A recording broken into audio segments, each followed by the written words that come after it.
que aconteceu e o que está acontecendo com o Bitcoin? Quem foi dormir domingo à noite tranquilo, com ele na casa ali dos 47, com a expectativa de que ele ia retestar a resistência dos 50, ia superar essa resistência e ia galgar novamente uma trajetória rumo a ATH, All Time High, acordou na segunda-feira com uma surpresa, com o Bitcoin ali na casa dos 42, 43 mil dólares. E o que é que está acontecendo? Os fundamentos do Bitcoin continuam muito sólidos. Vários indicadores apontam para uma trajetória de alta, como por exemplo a dificuldade de mineração. Já é o 5º mês consecutivo que a dificuldade de mineração, como você pode ver nesse gráfico, continua aumentando. Isso significa que os mineradores estão cada vez mais otimistas e cada vez mais convictos. Cada vez mais está aumentando a concorrência por mineração de Bitcoin. E isso é um sinal bullish do mercado. Com a queda recente do preço do Bitcoin, El Salvador, que é o primeiro país do mundo a investir em Bitcoin, a adotar o Bitcoin como uma moeda de curso legal, ele aumentou a aposta na moeda. El Salvador hoje comprou 150 Bitcoins, aumentando para uma reserva total de 700 Bitcoins. E nessa esteira também é cada vez maior o número de grandes instituições, grandes fundos de pensão, fundos de investimento, empresas que estão adotando tanto o Bitcoin quanto o mercado cripto como uma reserva de valor e como uma fonte de investimento. Hoje em dia está praticamente impossível de listar as grandes instituições que estão apostando firme no mercado de cripto. Já se espalhou num patamar que no começo a gente falava, olha, tal fundo começou a investir em cripto, tal fundo começou a investir em Bitcoin. Hoje está tão grande, tão vasto isso que é impossível listar. É um movimento que não tem mais volta, atingiu um ponto de não retorno. Então, se os fundamentos estão sólidos, cada vez mais players estão apostando forte no Bitcoin. O que aconteceu e que levou a essa queda? Bom, vamos dar uma olhada nesse gráfico aqui, que não é o do Bitcoin, é do S&P 500, das 500 maiores empresas listadas na Bolsa Americana. Na sexta-feira, ele fechou em leve queda. E hoje, na segunda-feira, ele abriu e ele seguiu uma trajetória sangrenta de queda, muito violenta.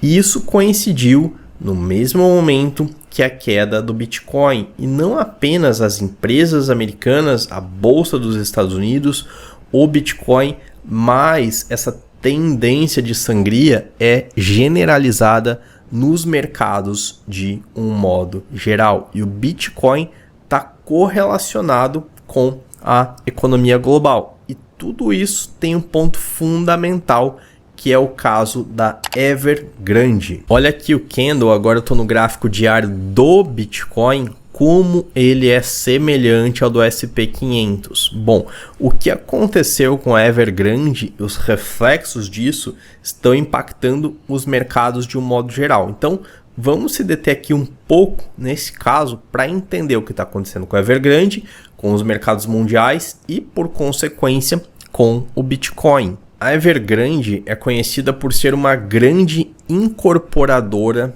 de imóveis chinesa, mas mais do que isso, ela atua em ramos diferentes. Ela vende desde água mineral, carros elétricos, ela também tem um time de futebol, ela atua com criação de porcos. Então é uma empresa que não tem uma missão, uma clareza muito bem definida do seu ramo de atuação. Mas o ponto é que, em meio a tantos negócios, ela acabou se destacando como uma incorporadora de imóveis. Ela acabou dedicando mais esforços, investindo mais nesse ramo.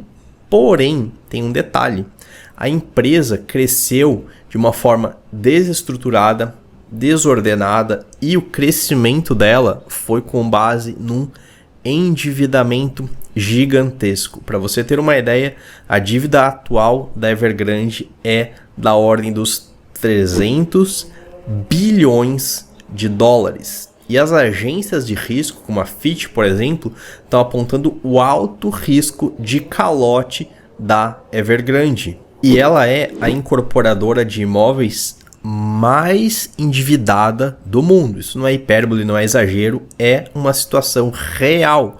E como esse endividamento é da ordem dos 300 bilhões de dólares, no caso de insolvência da Evergrande, esse impacto inevitavelmente se alastra para os mercados como um todo, mercado chinês, mercado brasileiro, mercado americano. Isso afeta o preço das ações, isso traz consequências que no momento são imprevisíveis e imponderáveis, mas gera um clima de pânico ou pelo menos de apreensão nos mercados de um modo geral, e é isso que está afetando o preço do Bitcoin hoje. Portanto, para a gente entender o desenrolar, o que a gente pode esperar, do Bitcoin para os próximos tempos, a gente tem que fundamentalmente ficar atentos ao desenrolar dessa crise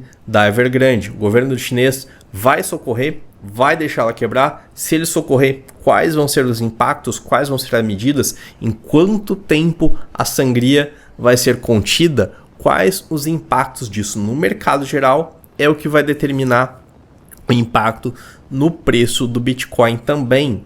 Isso no curto prazo. No longo prazo eu não tenho preocupação nenhuma com o preço do Bitcoin. Aliás, sempre que o Bitcoin faz uma correção, é uma ótima oportunidade para você aumentar os seus aportes se você está pensando no longo prazo, porque o que aconteceu hoje não foi uma queda pontual e particular do Bitcoin, e sim dos mercados em geral. E o Bitcoin, é sempre bom lembrar, é o ativo que mais se valorizou na última década, e as projeções de longo prazo são 100 mil dólares, 500 mil dólares, 1 milhão de dólares, e o céu é o limite por uma série de razões que pode ser que eu grave um outro vídeo mais aprofundado tratando dos fundamentos do Bitcoin e da relação do Bitcoin com a economia global. Eu quero deixar claro no vídeo de hoje que os próximos dias, as próximas semanas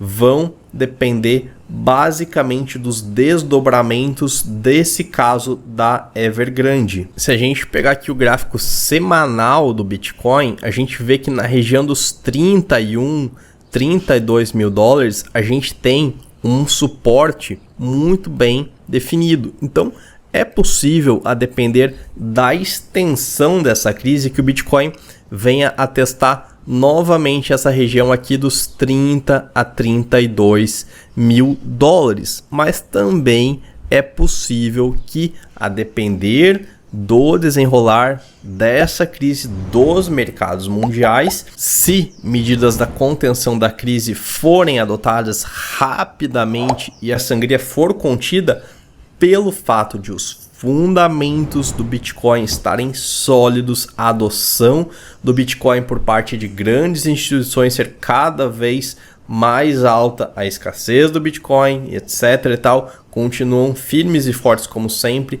o aprimoramento e a segurança da rede estão mais fortes do que nunca, a gente sim vai seguir o rumo de alta, que indica que, passando com fôlego a essa barreira dos 50 mil dólares, a gente vai dar uma pernada para novamente testar a ATH all time high, tá legal? Então fica de olho no caso da Evergrande, adeque as suas estratégias. Se a sua estratégia é de longo prazo, fica de olho que você pode se deparar nos próximos dias com uma boa oportunidade de fazer novos aportes. Curtiu essa análise? Não esquece de se inscrever no canal, dá um joinha também no vídeo, que isso ajuda bastante a gente, tá legal? Um grande abraço e até a próxima.